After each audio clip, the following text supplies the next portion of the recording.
하나님의 측량할 수 없는 그 크신 사랑과 은혜 가운데 예수 그리스도를 통하여서 하나님의 자녀가 되었습니다. 그렇게 하나님의 사랑과 은혜 가운데 구원을 받은 우리에게는 거룩한 새 호칭이 생겼는데, 그것은 바로 그리스도에게 속한 사람이라는 의미인 그리스도인입니다. 자, 그런데 이 그리스도인이라는 호칭을 가진 자들에게는 빠져서는 안 되는 것이 있습니다. 그것은 바로 그리스도인의 삶, 즉 그리스도인다운 삶입니다.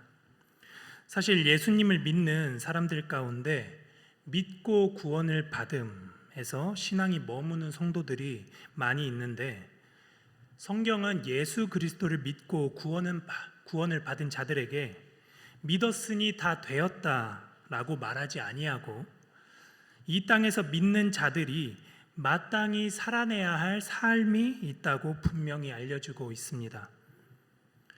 이 세상에서도 한 사람이 시험을 합격하여서 어떠한 직업을 가지게 된다면 그 직업에서 맞는 책임과 의무를 다해야 하듯이, 하나님의 은혜 가운데 그리스도인이 된 우리는 그리스도인답게 살아가야 할 책임과 의무가 분명히 있다는 것입니다.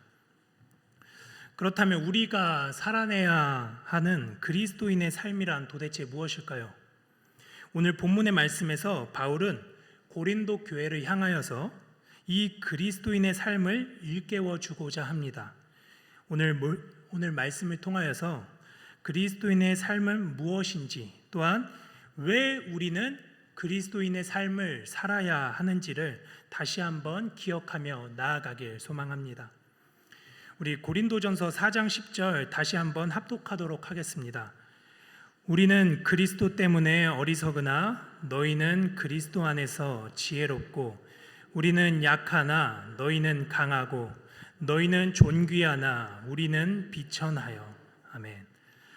오늘 말씀에서 바울은 대조된 두 집단을 소개하는데, 첫 번째 집단은 우리이며, 이 우리의 특징은 그리스도 때문에 어리석고 약하고 비천한 것이 특징입니다. 그리고 두 번째 집단은 너희이며, 이 너희의 특징은 그리스도 안에서 지혜롭고 강하고 존귀한 것이 특징입니다. 바울은 자신을 포함한 사도들을 우리로 소개했으며, 고린도 교회 지도자 및 성도들을 너희로 표현했습니다. 그리고 그 두 집단의 특징은 보시는 바와 같이 대조를 이루고 있습니다. 자, 그렇다면 바울이 이와 같이 말한 까닭은 무엇일까요? 이 말씀 구절만 딱 읽으면은 여러 가지 생각이 드실 수 있으실 것 같습니다. 바울과 사도들의 희생으로 고린도 교회 성도들이 이와 같이 지혜로워졌고 존귀해졌다는 것인가? 아니면 고린도 교회 성도들을 칭찬하고 격려하기 위하여서 이렇게 쓴 것인가? 라고 생각이 들 수 있을 것 같습니다. 하지만 고린도전서 4장 16절까지 나아가다 보면 이 고린도전서 4장 10절에서 바울이 이와 같이 말한 까닭을 알 수 있습니다. 4장 16절을 제가 읽어드리도록 하겠습니다. 그러므로 내가 너희에게 권하노니 너희는 나를 본받는 자가 되라. 다시 한번 읽어드리겠습니다. 그러므로 내가 너희에게 권하노니 너희는 나를 본받는 자가 되라. 아멘. 바울은 오늘 본문 말씀 가운데 4장 11절부터 13절까지 끊임없이 비천해진 자신의 모습을 보여주면서 16절에서 이러한 자신을 본받으라고 하고 있습니다. 너희는 나와 같이 나아가지 말라, 너희는 나와 같이 약해지지 말라고 말하는 것이 아니라, 세상의 관점에서 보면 한없이 어리석고 한없이 약해 보이고 한없이 비천해 보이는 바울 자신의 삶을 본받으라고 하고 있는 것입니다. 즉 바울은 교회 내에서 지혜로워지려고 하고 강해지려고 하고 존귀해지려고 하는 고린도 교회 성도들을 향하여서 그거 아니다, 너희는 그 마음을 내려놓고 그리스도 때문에 어리석어지고 그리스도 때문에 약해지고 비천해진 나를 본받으라 라고 말하고 있는 것입니다. 자, 그렇다면 왜 바울은 자신의 그러한 비천한 삶을 본받으라고 하는 것일까요? 그 이유는 바로 세상의 관점에서 바울의 어리석고 약해지고 비천한 것 같은 그 삶이 고린도 교회 성도들이 본받아야 할 삶이며, 더 나아가 그리스도인으로서 마땅히 살아가야 할 삶이며, 또 더 나아가 예수 그리스도의 십자가의 삶이기 때문입니다. 그리스도인의 삶에 대해 생각보다 많은 사람들이 무엇이 그리스도인의 삶인가, 무엇이 하나님께 영광을 돌리는 삶인가 잘 모르는 경우가 있습니다. 그리스도인의 삶을 한마디로 정의하자면 사랑함으로써 희생과 포기를 하는 삶이 바로 그리스도인의 삶입니다. 더 함축하자면 낮아짐의 삶이 바로 그리스도인의 삶이라는 것이죠. 그리고 그 삶이 그리스도인의 삶이라고 불리는 이유는 모든 그리스도인이 본받아야 할 근본 되시는 예수 그리스도의 삶이 바로 그러한 삶이었기 때문입니다. 예수님은 이 땅에서 낮아짐의 삶을 사셨습니다.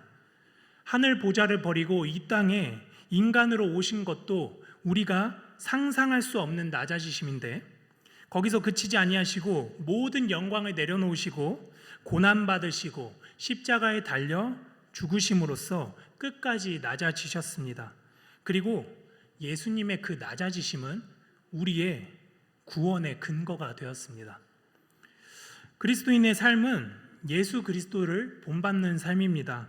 예수님께서 우리를 사랑하심으로 낮아지셨듯이 우리도 한 영혼을 사랑함으로써 그 영혼을 위하여 낮아지는 삶이 바로 그리스도인으로서 살아가야 하는 삶인 것입니다. 고린도 교회는 하나님의 은혜를 많이 받은 교회였습니다. 일단 고린도라는 도시가 대표적인 항구 도시이자 무역이 활발한 도시였기에 고린도 교회 성도들 중에 풍족한 성도들이 많았고요. 그리고 하나님께서 고린도 교회에 은사를 많이 주셔서 은사를 가진 성도들이 참 많은 교회가 바로 고린도 교회였습니다. 그러나 그들 가운데 그리스도인의 삶이 빠지자 그들이 가지고 있는 그 은사가, 그들이 가지고 있는 그 능력이, 그들이 가지고 있는 그 풍족함이 교회를 교회되게 하지 못하였고 그리스도인을 그리스도인답게 하지 못하였습니다. 그들은 그리스도인의 삶이 어떤 삶이어야 되는지 잘 몰랐고, 그로 인하여 그들이 가진 은사는 오히려 그들 자신을 높이는 데, 교만하게 하는 데에 사용되었고 남과 분쟁하는 데에 사용이 되었습니다. 그래서 바울은 이 고린도 교회를 향해 사랑으로 그리스도인으로서 본질을 알려주고자, 교회를 회복시키고자, 그리스도인이 어떠한 삶을 살아야 하는지, 그리스도인이 어떠한 자세를 가져야 하는지 알려주고자 권면하였던 것입니다. 바울은 고린도 교회 성도들의 삶이 예수 그리스도의 구원하는 복음을 반영하기를 바라였습니다. 그리고 그리스도의 구원하는 복음을 반영하는 그 삶은 승리주의, 엘리트주의, 지위를 추구하는 그러한 삶이 아니라 십자가에 못 박히신 그리스도를 반영하는 삶을 의미합니다.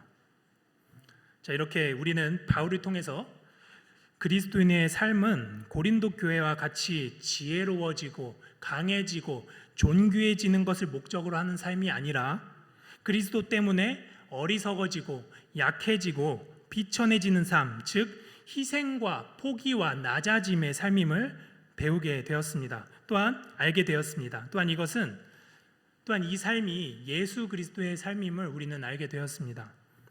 자, 그런데 그렇다면 왜 우리는 이 그리스도인의 삶을 살아야 될까요? 어차피 우리는 하나님의 은혜와 사랑으로 구원을 받은 자들인데 왜 굳이 이 땅에서 남을 위해 희생하고 포기하는 삶, 어리석어지고 약해지고 비천해지는 그러한 예수 그리스도의 낮아짐의 삶을 왜 굳이 이 땅에서 우리는 살아야 될까요? 그 이유는 그 삶을 통해 우리는 예수 그리스도를 나타낼 수 있으며 예수 그리스도를 나타내는 것이 우리가 이 땅에 존재하는 목적이기 때문입니다. 다시 한번 말씀드리겠습니다. 우리가 그리스도인의 삶을 살아야 하는 이유는 그 삶을 통해 우리는 예수 그리스도를 나타낼 수 있는데, 그 예수 그리스도를 나타내는 것만이 우리가 이 땅에 존재하는 목적이 되기 때문입니다.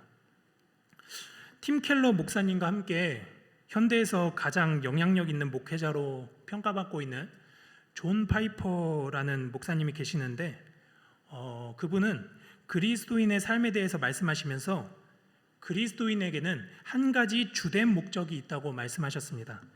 그 주된 목적은 바로 예수 그리스도 안에서 자비로운 하나님의 영광을 드높이는 것입니다. 즉, 존 파이퍼 목사님은 우리가 존재하는 목적에 대하여서 우리가 존재하는 목적은 그리스도를 나타내기 위함이다 라고 말씀하고 있는 것입니다. 우리가 아직 이 땅에 살아가고 있는 이유는 온 세상이 그리스도를 주목하게 하기 위하여입니다. 예수 그리스도께서 얼마나 위대하시며 그분이 십자가에서 이루신 그 구원이 얼마나 귀하고 얼마나 아름다운지를 알려주게 하기 위하여서 우리는 아직 이 땅에 존재하고 있는 것이죠.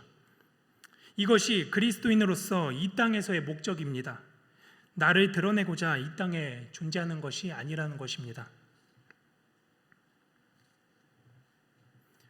그렇다면 무엇을 통하여 우리는 믿지 않는 세상 가운데에서 예수 그리스도를 드러낼 수 있을까요?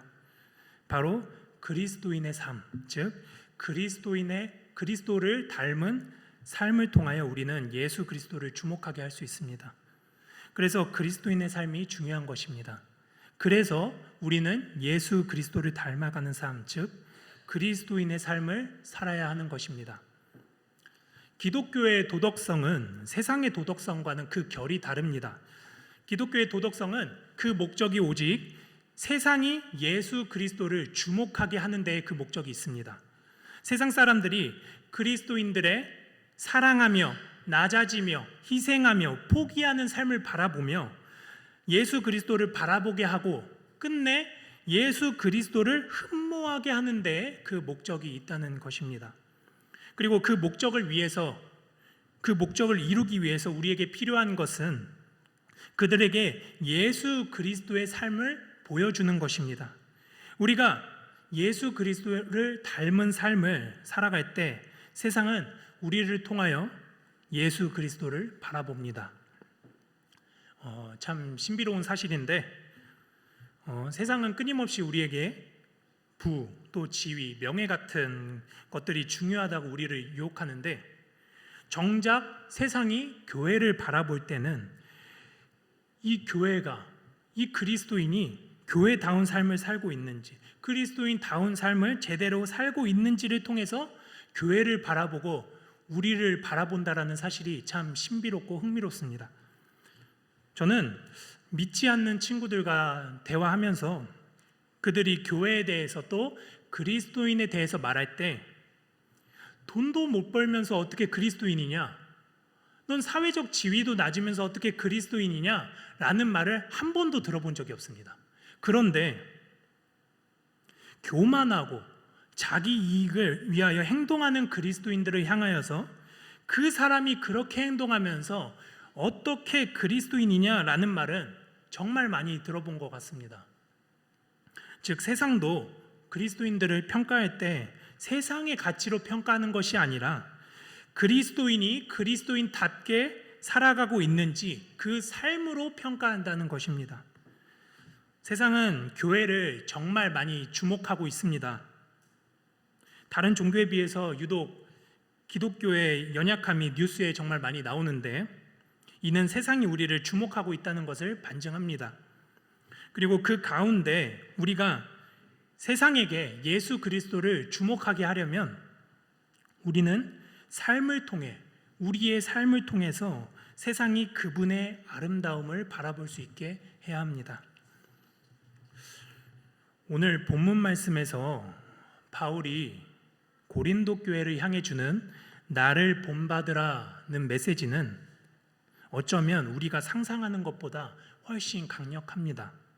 오늘 바울의 권면은 단순히 너희가 그리스도의 종으로서 희생적인 삶을 살라는 것이 아닙니다. 고린도 교회가 교회로서 선포하는 그 복음을 그대로 본보기로 보여주라는 것입니다. 즉 그리스도인으로서 선포하고 있는 예수 그리스도의 십자가의 복음을 삶으로 보여주라는 것입니다. 우리는 세상에게 복음을 선포하는 자들입니다. 그리고 그 복음의 중심에는 예수 그리스도와 그분의 십자가의 피 흘리심이 있습니다. 그런데 그 복음을 선포하면서 정작 우리의 삶은 남보다 지혜롭기만을 바라고 또 남보다 강해지기만을 바라고 남보다 존귀해지기만을 간구한다면 세상이 중하게 여기는 것과 똑같은 것을 중요하게 여기고 있다면 그것이 온전한 복음 전파자라고 할 수 있을까요? 세상은 끊임없이 우리를 유혹합니다. 베드로도 그랬고 예수님의 제자들도 그랬고 현 시대를 포함하여 모든 시대의 그리스도인은 사회에서 높은 평판을 얻고 싶은 유혹을 받습니다. 하지만 그리스도인의 근본은 낮아짐에 있다라는 것을 기억하시길 소망합니다. 그리고 그 낮아짐을 통해 세상이 예수 그리스도를 바라본다라는 것을 우리는 기억해야 합니다. 말씀을 마치겠습니다. 바울이 살던 시대에는 성경이 완성되지 않은 시대였습니다. 그래서 바울은 예수 그리스도를 온전히 보지 못한 자들에게 예수 그리스도를 알려주고자 직접 본보기가 된 것입니다. 바울이 세상이 보기에 어리석고 약하고 비천한 삶을 살아갔던 이유는 그 삶을 통해서 그리스도를, 예수 그리스도를 보여주기 위함이었습니다. 그리스도의 십자가의 복음을 직접 삶으로 드러낸 것입니다. 그 운동장에서 이렇게 한 줄로 쭉 서면은 맨 앞 사람의 모습은 안 보이는데 내 바로 앞에 사람 모습을 보면서 그 사람과 함께 행동하지 않습니까?